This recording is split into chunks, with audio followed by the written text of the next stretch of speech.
আসাদুজ্জামান খান বাংলাদেশের আইনে ওনার বিচার হয়েছে এবং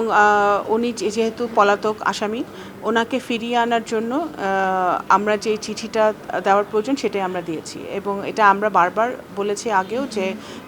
কূটনৈতিক যে কূটনীতিতে যেই নর্মস আছে যেই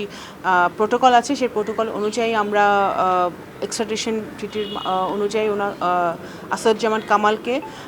দেশে ফিরিয়ে এনে ওনার বিচারও সম্পন্ন করা হবে ঠিক যেভাবে শেখ হাসিনা সহ অন্যান্য আসামিদের বিচার হবে। এটা রিসেন্টলি গেছে এবং এটা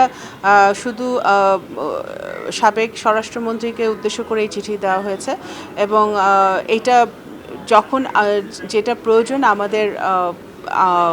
আইন মন্ত্রণালয় এবং স্বরাষ্ট্র মন্ত্রণালয়ের যে উদ্যোগগুলো ওনারা নেবেন পররাষ্ট্র মন্ত্রণালয়ের পক্ষ থেকে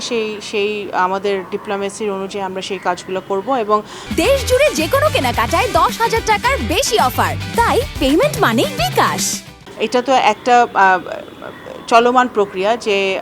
যারা পলাতক আসামি যাদের বিচার হয়ে গেছে সাজা হয়ে গেছে তাদেরকে ফিরিয়ে এনে বাংলাদেশের মাটিতে বিচার হবে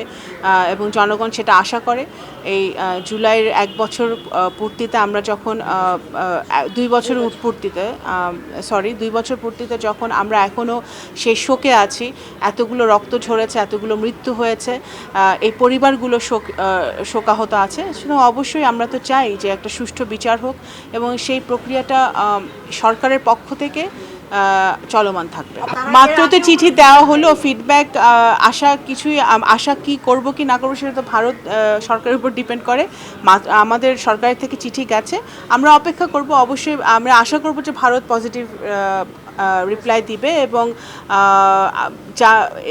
দুই দেশের মধ্যে যে দ্বিপাক্ষিক সম্পর্ক আছে সেটাকে জোরদার করার লক্ষ্যে তারা